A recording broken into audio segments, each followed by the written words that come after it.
الحمد للہ وحدہ والصلاة والسلام علی من لا نبی بعدہ اما بعد اعوذ باللہ من الشیطان الرجیم بسم اللہ الرحمن الرحیم کلوا واشربوا حتى يتبين لكم الخيط الأبيض من الخيط الأسود من الفجر. وقال النبي صلى الله عليه وسلم تصحروا فإن في السحور بركة. وقال في موضع آخر لا يزال الناس بخير ما عجلوا الفطر أو كما قال عليه الصلاة والسلام.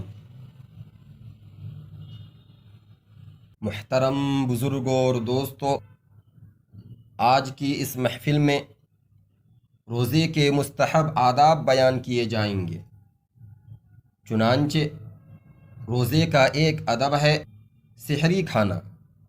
سحری رات کے آخری حصے کے کھانے کو کہتے ہیں، کیونکہ سحر صبح کے وقت ہوتی ہے، اس لیے اس کو سحری کہتے ہیں۔ چنانچہ متفق علیہ کی حدیث میں نبی کریم صلی اللہ علیہ وسلم کا ارشاد ہے، تسحروا فإن فی السحور برکۃ، یعنی سحری کھایا کرو اس لیے کہ اس میں برکت ہے۔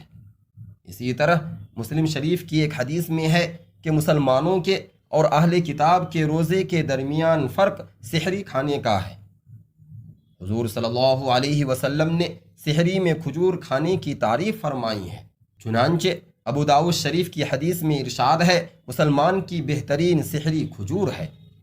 ایک اور حدیث میں ارشاد ہے کہ سحری سراسر برکت ہے، اس کو مت چھوڑا کرو، اگرچہ ایک گھونٹ پانی ہی پیو، اس لیے کہ اللہ تعالیٰ سحری کھانے والوں پر رحمت نازل فرماتے ہیں اور اس کے فرشتے رحمت کی دعائیں کرتے ہیں۔ سحری کھانے میں بہتر یہ ہے کہ نبی کریم علیہ الصلاۃ والسلام کی حکم کی تعمیل اور آپ صلی اللہ علیہ وسلم کی سنت کی پیروی کی نیت کرے تاکہ سحری عبادت بن جائے، اور یہ نیت کرے کہ روزے میں قوت رہے تاکہ اس پر ثواب بھی ملے۔ سنت یہ ہے کہ سحری کھانے میں تاخیر کی جائے جب تک کہ صبح صادق کا خوف نہ ہو۔ حضور صلی اللہ علیہ وسلم کی عادت شریفہ یہی تھی۔ چنانچہ بخاری شریف کی حدیث میں ہے کہ نبی کریم صلی اللہ علیہ وسلم اور زید بن ثابت رضی اللہ عنہ نے سحری تناول فرمائی اور آپ صلی اللہ علیہ وسلم نماز پڑھانے کے لیے تشریف لائے۔ حضرت انس رضی اللہ عنہ سے پوچھا گیا کہ سحری کھانے اور نماز پڑھنے کے درمیان کتنا فاصلہ تھا؟ تو انہوں نے جواب دیا کہ اتنا کہ جتنی دیر میں آدمی 50 آیتوں کی تلاوت کرے۔ حضرت عائشہ رضی اللہ عنہا کی روایت ہے کہ حضرت بلال رضی اللہ عنہ رات میں اذان دیتے تھے۔ حضور صلی اللہ علیہ وسلم نے ارشاد فرمایا کہ جب مکتوم اذان دیں تو اس وقت تک کھاتے پیتے رہو، اس لیے کہ وہ طلوع فجر سے پہلے اذان نہیں دے سکتے کیونکہ وہ نابینا تھے۔ دیر سے کھانے میں حکمت یہ ہے کہ سحری تاخیر سے ہوگی تو اس سے ایک تو دیر تک روزے دار کو تقویت رہے گی، دوسرے سو کر نماز فجر ضائع کرنے سے حفاظت رہے گی۔ اگر ایک بار روزے دار نے سحری کھائی پھر کچھ اور کھانے پینے کی رغبت ہوئی تو جب تک صبح صادق نہیں ہوتی مزید کھا پی سکتے ہیں، جیسا کہ سورہ بقرہ سورہ نمبر 2 آیت نمبر 187 میں اللہ تعالیٰ کا ارشاد ہے، کلوا واشربوا حتی یتبین لکم الخیط الابیض من الخیط الاسود من الفجر، یعنی کھاؤ پیو یہاں تک کہ سیاہ دھاگا سفید دھاگے سے نمایاں ہو جائے۔ مراد یہ ہے کہ جب تک صبح صادق نہ ہو جائے اس وقت تک کھا پی سکتے ہو۔ صبح صادق کا علم افق آسمان پر دیکھ کر ہوگا یا کسی اور قابل اعتماد ذریعے سے ہوگا، جیسے اذان۔ جب صبح صادق ہو جائے تو کھانے پینے سے رک جائے اور دل میں روزے کی نیت کر لے۔ روزے کا دوسرا ادب یہ ہے کہ جب سورج غروب ہونے کا یقین ہو جائے، خواہ مشاہدہ کر کے یا کسی قابل اعتماد ذریعے سے، تو افطار میں دیر نہ کرے۔ متفق علیہ کی حدیث میں ہے کہ لوگ اس وقت خیریت سے رہیں گے جب تک افطار میں جلدی کریں گے۔ سنت یہ ہے کہ تازہ کھجوروں سے اگر وہ نہ ہوں تو عام کھجوروں سے افطار کرے، ورنہ پھر پانی سے افطار کرے۔ حضرت انس رضی اللہ عنہ نے نبی کریم صلی اللہ علیہ وسلم کا یہی معمول نقل فرمایا ہے۔ اگر ان میں سے کوئی بھی چیز نہ ہو تو بھی حلال چیز ملے تو اسی سے افطار کر لے، اگر کہیں کچھ بھی نہ ہو تو دل ہی میں افطار کی نیت کر لے، اور افطار کے وقت اپنی ضرورت کی دعائیں مانگے۔ چنانچہ ابن ماجہ شریف میں سرکار دو عالم صلی اللہ علیہ وسلم کا یہ ارشاد ہے کہ افطار کے وقت روزے دار کی دعا رد نہیں کی جاتی، اور ابو داؤد شریف میں ہے کہ آپ علیہ الصلاۃ والسلام جب افطار کرتے تو یہ دعا پڑھتے، اللہم لک صمت وعلی رزقک افطرت، اور افطار کے بعد یہ دعا پڑھے، ذہب الظمأ وابتلت العروق وثبت الاجر انشاء اللہ۔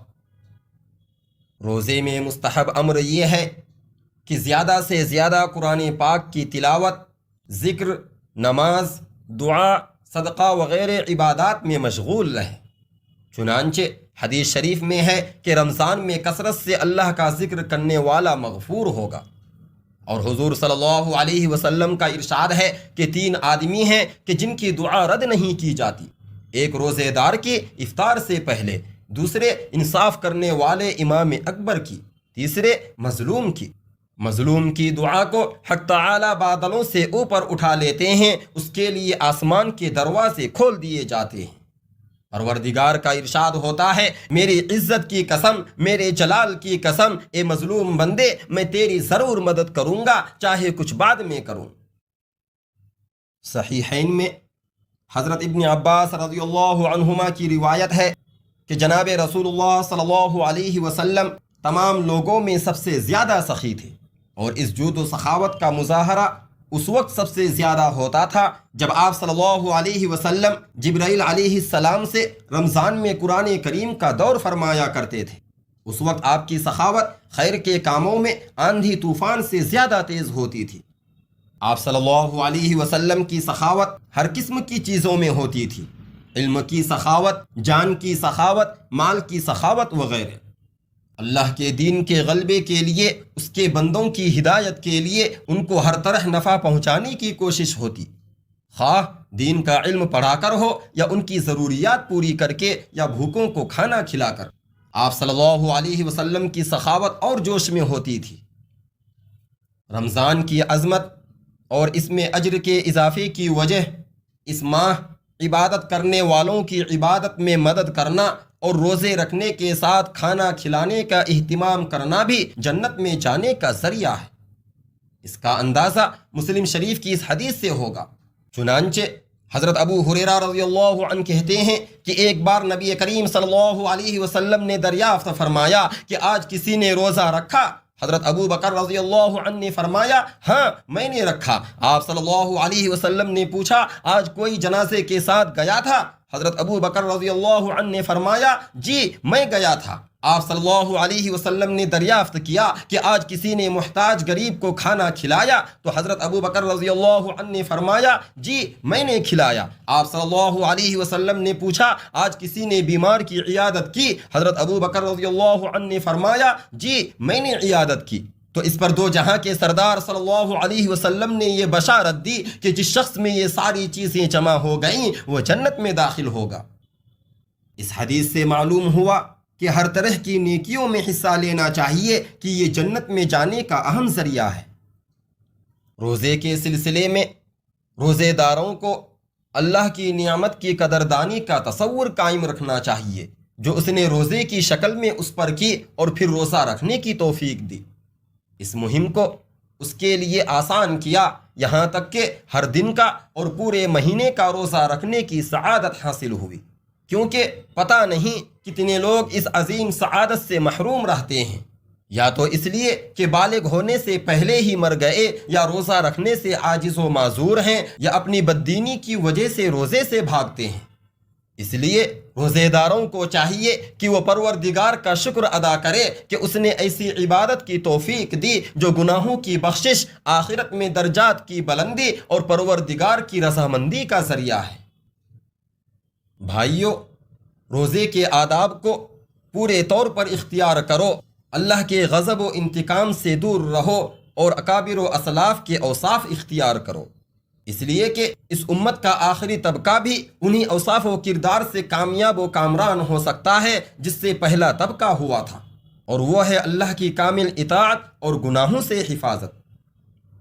علامہ رجب رحمۃ اللہ علیہ فرماتے ہیں کہ روزے داروں کے دو طبقے ہیں۔ ایک طبقہ وہ ہے جو کھانا پینا اور شہوت کو محض اللہ کے لیے اس لیے چھوڑتا ہے کہ اس کے بدلے جنت لے، سو اس طبقے نے تو اللہ کے ساتھ ایسی تجارت کی کہ جس میں خسارہ نہیں ہو سکتا، اس لیے کہ اللہ تبارک و تعالی اچھے عمل کا اجر ضائع نہیں کرتے، اس لیے اسے شاندار نفع حاصل ہوگا۔ چنانچہ نبی اکرم صلی اللہ علیہ وسلم کا ارشاد ہے کہ جب بھی تم اللہ کے تقوی کی وجہ سے کوئی کام چھوڑو گے تو ضرور اللہ تبارک و تعالی اس سے بہتر چیز عطا فرمائیں گے۔ چنانچہ روزے دار کو جنت میں یہاں سے 1000 درجہ بہتر کھانا پینا اور بیویاں دی جائیں گی۔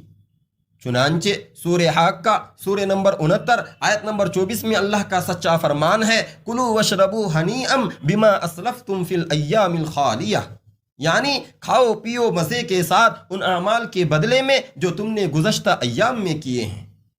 حضرت مجاہد اور دیگر بعض حضرات فرماتے ہیں کہ یہ آیت روزے داروں کے بارے میں نازل ہوئی۔ ایک حدیث میں ہے کہ ایک شخص کو حضور صلی اللہ علیہ وسلم نے خواب میں دیکھا اور فرمایا کہ میں نے اپنی امت کے ایک شخص کو دیکھا جو پیاس کی وجہ سے زبان نکالے ہوئے ہے، جب حوض کے قریب جاتا ہے تو جھڑک کر روک دیا جاتا ہے، یہاں تک کہ رمضان کے روزے سفارشی بن کر آئے اور اس کو پانی پلا کر سیراب کروایا۔ اے لوگو، کیا ہے کوئی اس مبارک مہینے میں اللہ کی طرف متوجہ ہونے والا؟ کیا ہے کوئی ان چیزوں کا شوق رکھنے والا جو اللہ تعالیٰ نے جنت کے شائقین کے لیے تیار کی ہیں؟ جو جنت میں ٹھکانا چاہتا ہو وہ اپنے آپ کو کسل و کاہلی سے دور کر دے، رات کی تاریکی میں اٹھ کر قرآن سے نور حاصل کرے اور روزے رکھے۔ یاد رکھیے، یہ دنیا کی زندگانی فنا ہونے والی ہے، اصل زندگانی تو حق تعالیٰ کے قرب امن و امان کے گھر آخرت میں ہے۔ روزے داروں کا دوسرا طبقہ وہ ہے جو دنیا میں اللہ کے علاوہ ہر چیز سے روزہ رکھتا ہے، اپنے دل و دماغ کا تمام برے خیالات سے حفاظت کرتا ہے، اپنے پیٹ کی تمام حرام اشیاء سے حفاظت کرتا ہے، موت اور قبر کو یاد کرتا ہے، اس کو آخرت مقصود ہوتی ہے، اس لیے دنیا کی تمام زینت ترک کر دیتا ہے، تو اس کی اصل عید اپنے رب سے ملاقات اور اس کے دیدار کی فرحت سے ہوگی۔ خاص روزے داروں کا روزہ جھوٹ بہتان وغیرہ سے زبان کی حفاظت کرنا ہے، اور عارفین اہل محبت کا روزہ دل کو غیر اللہ سے اور اللہ کی محبت میں حائل ہونے والی ہر چیز سے محفوظ رکھنا ہے۔ اہل معرفت اللہ کے دیدار کے ایسے مشتاق رہتے ہیں کہ دنیا کی حور قصور سے ان کو تسلی نہیں ہوتی، دیدار الہی کی پیاس سے کوئی نہر ان کو سیراب نہیں کر پاتی، ان کا مقصد اس سے کہیں بلند و بالا ہوتا ہے۔ جو روزے میں زبان پر قابو رکھے گا اور ہر طرح کی نفسانی شہوات سے رکے گا، کل جنت میں اس کا بدلہ پائے گا، اور جس نے اللہ کے علاوہ ہر چیز سے روزہ رکھا تو اس کی عید دیدار خداوندی کے وقت ہوگی۔ چنانچہ قرآن کریم میں ارشاد ہے، جو اللہ سے ملاقات کا امیدوار ہے تو اللہ کی اجل یعنی وہ وقت آنے والا ہے۔ اللہ تبارک و تعالیٰ سے دعا ہے کہ اللہ تبارک و تعالیٰ ہمیں تمام آداب کی رعایت رکھتے ہوئے روزہ رکھنے کی توفیق عطا فرمائیں، آمین یا رب العالمین۔ وآخر دعوانا ان الحمد للہ رب العالمین۔